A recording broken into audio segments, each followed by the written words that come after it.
नमस्कार, मेरा नाम है उर्वशी सिंह और आप देख रहे हैं फाइनेंस ज्ञान।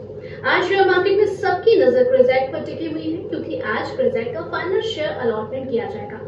आज इस वीडियो में हम चर्चा करेंगे क्रेज़ेक के शेयर अलॉटमेंट से लेकर लिस्टिंग और जीएमपी ट्रेंड समेत हर छोटी डिटेलिंग पर।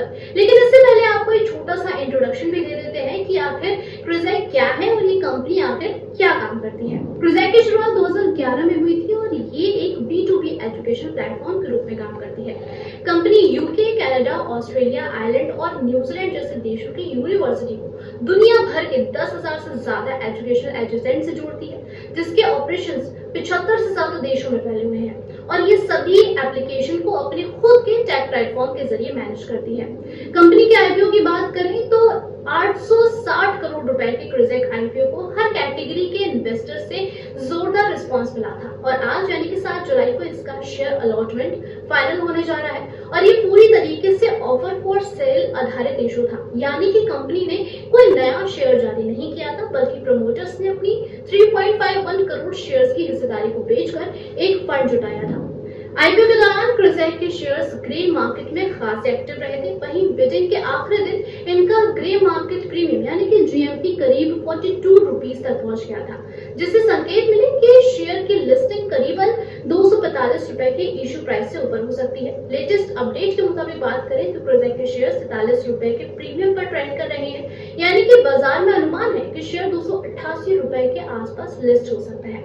ये इशू प्राइस से तकरीबन 17.55% ज्यादा है। हालांकि ध्यान रखने वाली बात यहाँ पर ये है कि जीएमपी कोई आधिकारिक आंकड़ा नहीं होता है। ये शेयर्स की असली लिस्टिंग परफॉर्मेंस की गारंटी नहीं देता है। ये बाजार की धारणा पर आधारित होता है और कभी भी बदल सकता है। यानी कि निवेशकों ने आईपीओ में आवेदन किया है वो 7 जुलाई के बाद रजिस्ट्रार की वेबसाइट पर एनएससी बीसी पोर्टल पर जाकर अपना अलॉटमेंट स्टेटस चेक कर सकते हैं। क्रेज़ेक के शेयर की लिस्टिंग 9 जुलाई को होने जा रही है और अब सभी की निगाहें इस बात पर टिकी हुई हैं कि बाजार में इसकी एंट्री कितनी ज्यादा जोरदार रहती है।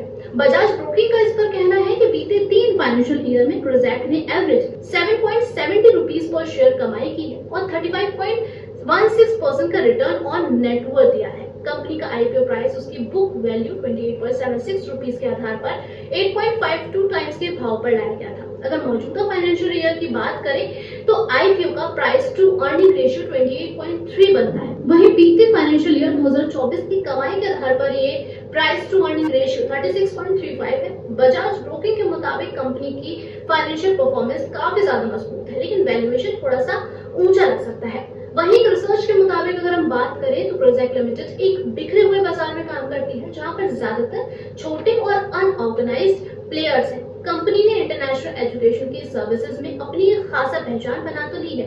कम समय में ये यूके और यूएई जैसे देशों में अपनी मौजूदगी भी दर्ज करा चुका है, जिससे कि इसकी मार्केट में पहुंच और सर्विस डिलीवरी कई ज्यादा बेहतर हुई है। फाइनेंशियल ईयर 2023 से 25 के बीच में कंपनी के रेवेन्यू 76% और प्रॉफिट 17.9% की सालाना ग्रोथ रेट से बढ़े हैं। हालांकि इस दौरान कंपनी का EBITDA मार्जिन 38.2% से घटकर फाइनेंशियल ईयर 25 में 25.1% रह गया, यानी कि इसका जो रीजन था वो ग्रॉस मार्जिन था। अब आपको बताते हैं कि आप अपना अलॉटमेंट स्टेटस कैसे चेक कर सकते हैं। क्रेज़ेक आईपीओ में निवेश करने वाले लोग अपना अलॉटमेंट का इंतजार कर रहे हैं, जो आमतौर पर आईपीओ बंद होने के अगले दिन आ जाता है। लेकिन चूंकि ये 4 जुलाई 2025 को बंद हुआ था और वीकेंड में शेयर बाजार बंद होता है, इसलिए इसका अलॉटमेंट सोमवार यानी कि 7 जुलाई आज होने की उम्मीद है। निवेशक अपना अलॉटमेंट स्टेटस चेक करने के लिए एनटाइम की वेबसाइट या बीएसई की वेबसाइट पर जाकर इसको चेक कर सकते हैं और इसके लिए उन्हें क्रेज़ेक सिलेक्ट करना होगा, अपना पैन कार्ड, एप्लीकेशन नंबर या डीपी क्लाइंट आईडी को दर्ज करना होगा। इसके लिए अगर आप बीएसई की वेबसाइट पर जाकर भी चेक करना चाहते हैं तो ये कैसे कर सकते हैं आप, ये भी हम आपको बता देते हैं। सबसे पहले बीएसई की आधिकारिक वेबसाइट पर जाएं, वहां पर bseindia.com पर जाने के बाद यहाँ पर इशू टाइप में आप इक्विटी को सिलेक्ट करें, क्रेज़ेक सिलेक्ट करें और अपना एप्लीकेशन नंबर और पैन कार्ड नंबर यहाँ पर डालें। इसके बाद सर्च पर क्लिक कर दें, जहां से आपको अपना अलॉटमेंट स्टेटस मिल जाएगा। इसके अलावा सक्सेसफुल एप्लीकेंट्स को 8 जुलाई यानी कि मंगलवार को शेयर डीमेट अकाउंट मिल जाएंगे और जिनको शेयर नहीं मिले होंगे उन्हें उसी दिन उनका रिफंड भी जारी कर दिया जाएगा।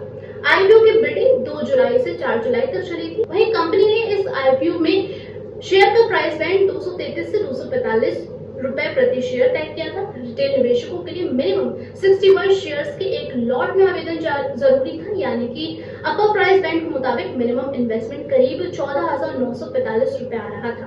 इशू को कुल मिलाकर 62.89 टाइम सब्सक्रिप्शन मिला। सबसे ज्यादा दिलचस्पी क्वालिफाइड इंस्टीट्यूशनल बायर्स ने यहाँ पर दिखाई थी, जिनका हिस्सा 141.27 टाइम्स भरा रहा। वहीं नॉन इंस्टीट्यूशनल इन्वेस्टर्स का हिस्सा यहाँ पे 80.7 टाइम्स और रिटेल इन्वेस्टर्स का हिस्सा भी यहाँ पे 10.74 टाइम्स सब्सक्राइब हुआ।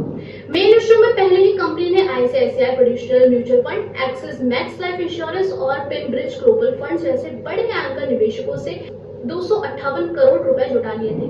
क्रिसास ने अपना 860 करोड़ रुपए का आईपीओ एक बुक बिल्ड इशू के रूप में लॉन्च किया था, जो पूरी तरीके से ओएफएस यानी कि ऑफर फॉर सेल था। यानी कि इस इशू से कंपनी को कोई फंड नहीं मिलेगा, बल्कि मौजूदा शेयर होल्डर्स ने अपनी 3.51 करोड़ इक्विटी शेयर्स की हिस्सेदारी बेचने के लिए पेश की है। आईपीओ की बिडिंग 2 जुलाई से शुरू होकर 4 जुलाई को खत्म हुई थी और अब इसका शेयर अलॉटमेंट आज फाइनल होने की उम्मीद है। 8 जुलाई को जिनको शेयर्स मिलेंगे उनके डीमेट अकाउंट क्रेडिट हो जाएंगे और बाकियों को उनका रिफंड भी उसी दिन मिल जाएगा। इसके बाद क्रिजैक के शेयर्स 9 जुलाई को एनएसई और बीसी पे लिस्ट होने की संभावना है। इस इशू का lead manager Equitas capital private limited है, जबकि एमयूएफजी इन टाइम इंडिया को रजिस्ट्रार की जिम्मेदारी सौंपी गई है। ये जानकारी आपको कैसी लगी है, आप हमें कमेंट सेक्शन में जरूर बताइएगा। फिलहाल के लिए इतना ही, धन्यवाद।